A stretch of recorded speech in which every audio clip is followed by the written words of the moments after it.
saludo muy afectuoso a toda la comunidad santanina. Les saluda el profesor Martín Ayala, tutor de cuarto B de secundaria. Espero que se encuentren muy bien de salud. El día de hoy, nuestro salón les va a presentar un proyecto muy interesante acerca de la influencia del papel de la mujer en la sociedad. Se llama Mujer Protagonista de Cambio. Espero que les guste lo que ellos expongan, argumenten y cómo este personaje femenino ha cambiado el rol en los últimos años en la sociedad. A continuación, les cedo el pase a ellos. Comunidad santanina. En esta oportunidad, el aula de cuarto B, les traemos un video homenaje, a la lucha de las mujeres por la igualdad de derechos en el Perú. Daremos a conocer las mujeres peruanas que lucharon por la igualdad de derechos y su conquista progresiva en la educación, el voto, la igualdad jurídica entre sexos y el acceso a cargos políticos e intelectuales. Estas mujeres se preguntaban de manera individual o colectiva cuáles son sus vínculos amorosos, en sus familias y en las comunidades en las que formaban parte. Estas mujeres son Flora Tristán, Clorinda Matos de Turner, Teresa González de Fanning, María Jesús Alvarado Rivera y Dora Myers. Espero que el video que presentará a continuación sea de su agrado. Muchas gracias. Flora Tristán. Flora Tristán nació el 7 de abril de 1803 en París, más reconocida como Flora Tristán o simplemente Tristán.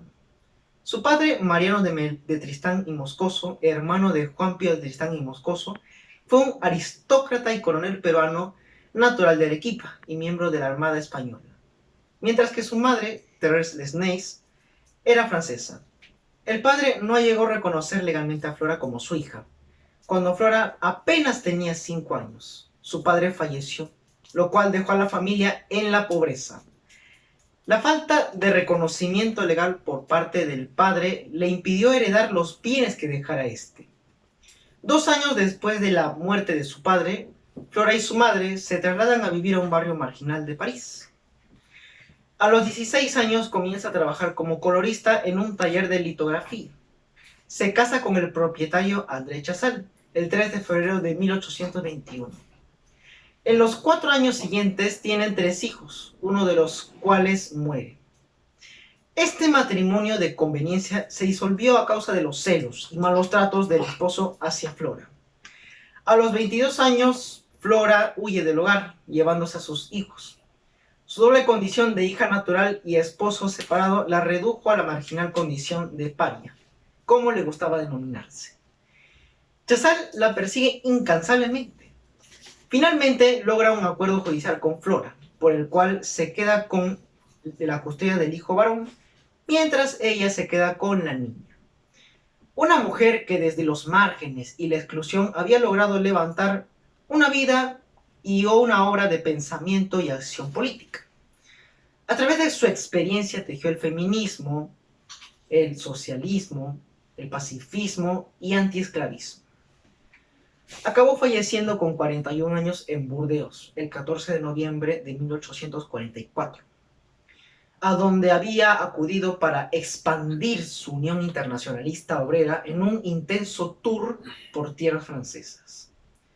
El feminismo de Flora Tristán presupone la reivindicación y un proyecto político que solo pueden articularse a partir de las ideas de que todos los seres humanos nacen libres, iguales y con los mismos derechos. Pero toma cuerpo en el periodo inmediatamente posterior a la Revolución Francesa, manteniendo la continuidad con el pensamiento de autores anteriores. Flora Tristán imprime su feminismo como un giro de clase social, que en el futuro daría lugar al feminismo marxista. Todos los seres humanos nacen libres, iguales y con los mismos derechos. Soy Clorinda Matos de Turner y nací el 11 de noviembre de 1852 en Cusco. Fui una destacada escritora peruana precursora del género indigenista. Gran parte de mi infancia transcurrió en la hacienda familiar, donde aprendí el habla del quechua y también aprendí sobre el sufrimiento de los indígenas, hecho que tuvo una notable influencia en mi vida. El 27 de julio de 1871 me casé con José Turner, un médico inglés, y me trasladé a vivir a Tinta. En ese periodo escribía obras de teatro, poesía y artículos donde abogaba por una mejor educación para las mujeres. Enviudé en 1881 y viajé a Arequipa, donde desempeñé el cargo de jefe de redacción del diario La Bolsa. A partir de entonces, mis grandes temas fueron dedicados a mi vida. La educación para las mujeres, la literatura y la equidad estarán presentes en todas mis obras. Me interesó la política y la cultura. Para mí el periodismo es una actividad valiosísima, aún más cuando se efectúa para servir a la causa feminista. Fundé la revista Búcor Americano, un espacio para que las mujeres puedan expresarse y dar cuenta de una nueva perspectiva de las cosas, en lo referente a su incursión en el mundo profesional. En la Argentina, lejos del enigma étnico del Perú, mi feminismo se hizo más agudo. Realicé un discurso en el Atenea de Buenos Aires en 1895, donde declaré: la labor libre se hace con dignidad, y la mujer tiene tanto derecho a la dignidad como el hombre. Fallecí en Buenos Aires el 25 de octubre de 1990. De Fanny. Nací el 12 de agosto de 1836 en Nepeña, departamento de Ancash. Fui hija de Jerónimo González, profesor y cirujano español, y de Josefa del Real y Salas. Recibí una esmerada educación basada esencialmente en la lectura de los clásicos. Desde muy joven me orienté por la creación literaria, interesándome fundamentalmente por las costumbres sociales y la educación. Fui una educadora, escritora y periodista peruana, aunque mi persona ha sido un tanto olvidada. Soy considerada la precursora de la educación integral de la mujer. Tuve connotación práctica, formación laboral y deseé la liberación de la ecuación femenina en una época en que aún se creía que estaba orientadamente exclusiva para el matrimonio y las tareas conyugales. Fundé el Liceo de Fanning en 1881, colegio de mujeres en donde puse en práctica mis planteamientos educativos. Integré a un grupo de notables peruanas en el siglo XIX, que se considera como la primera generación de mujeres ilustradas en el Perú. Contemporáneas a mí fueron Elvira García García, Mercedes Cabello de Carbonera, Clorinda Mata de Turner y Jesús Alvarado. Tengo una colección de artículos publicados en el Diario El Comercio de Lima, que fueron recopilados en un folleto titulado La educación femenina en 1898. Una crítica franca sobre la condición en la que estaba ese entonces el proceso cultural de la mujer, orientada exclusivamente a prepararla para el matrimonio y ser una buena esposa y una buena madre. Rechacé en absoluto este tipo de educación, pues fomenté el estudio de la música, el francés, las letras y cálculos básicos como toda preparación para enfrentar al mundo. Quería que las mujeres tengan una educación más amplia y completa, que favoreciese a la formación laboral, que permitiese a la mujer emanciparse de la independencia del marido al tener una fuente de ingresos propia. En los niveles más bajos, sugiero una educación más práctica para la vida cotidiana, que incluía aprender un oficio. Para los niveles medios y acomodados, planteé una educación más ilustrada, abierta para el mundo exterior y con manejo de disciplinas científicas y filosóficas. No fui escuchada en ese entonces, ni tomada en cuenta, pero ahora se me reconoce como la precursora de la moderna formación educativa de la mujer. Nosotras las mujeres también tenemos derecho a una educación integral. Jesús Alvarado. Ella nació el 27 de mayo de 1878 en la hacienda de Chacrabajo, situada en Chincha. Sus padres fueron Cayetano Alvarado Ciniega, dueño y administrador de la hacienda de Chacrabajo, y Jesús Rivera Martínez. Ambos naturales de Chincha. Fue la 10ª de 3 hermanos y hermanas. María Jesús nació meses antes de la Guerra del Pacífico, entre Perú y Chile. Bueno, su familia se vio obligada a vender su hacienda y establecerse en Lima, puesto que Chincha bajó a ser cuartel del ejército chileno. Como era usual en aquella época, ella estudió hasta tercero de educación primaria, mayor grado de estudio para mujeres en la escuela de la señora Rodó. Sin embargo, durante ese corto tiempo de educación, la edad era tal que terminó leyendo y escribiendo casi a la perfección. En 1911 dio la conferencia El feminismo en la Sociedad Geográfica de Lima, importante centro de la vida intelectual de esa época. Expuso los fundamentos del feminismo como corriente de cambio social a nivel mundial y planteó la necesidad de otorgar igualdad de derechos civiles y políticos hacia la mujer. El principio fundamental del feminismo es igualdad de la potencia mental y de la habilidad para el trabajo del hombre y de la mujer.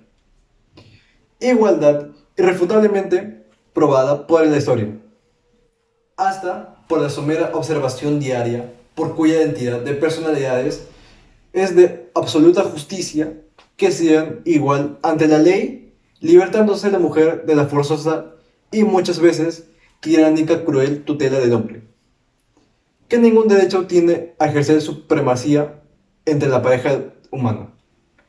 Bueno, María Jesús Alvarado falleció en 1971 en el distrito de San Isidro, Lima.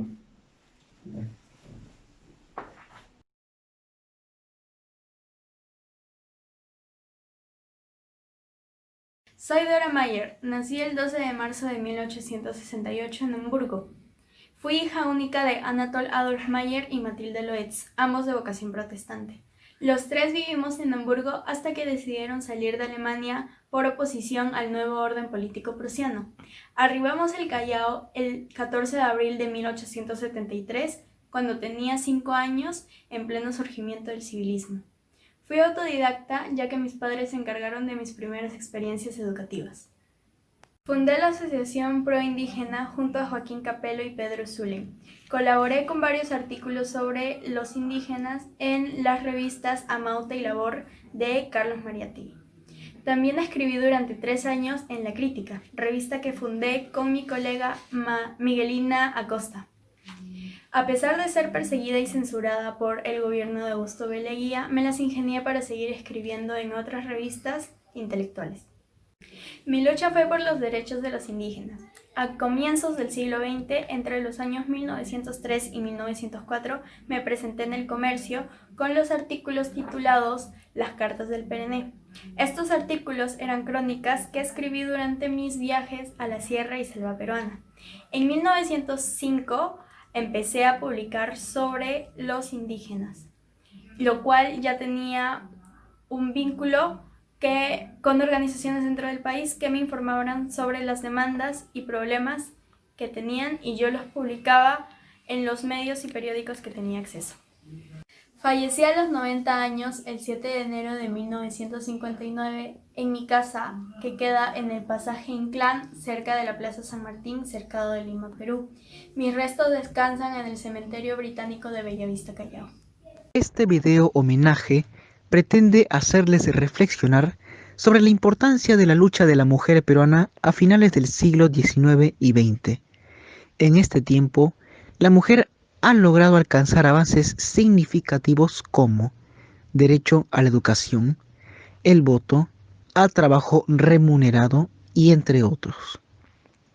Todos los derechos que tiene hoy en día la mujer es gracias a la osadía de libres pensadoras que identificaron un problema social y se encargaron de alzar la voz por todas aquellas que se encontraban acalladas.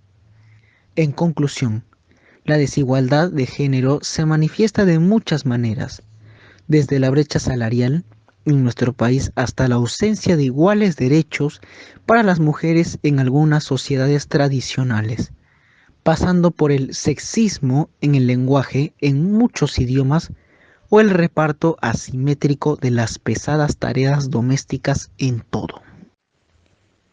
Espero que con esta presentación hayan aprendido un poco más de lo que estas mujeres representan para nuestro país, el Perú. Muchas gracias.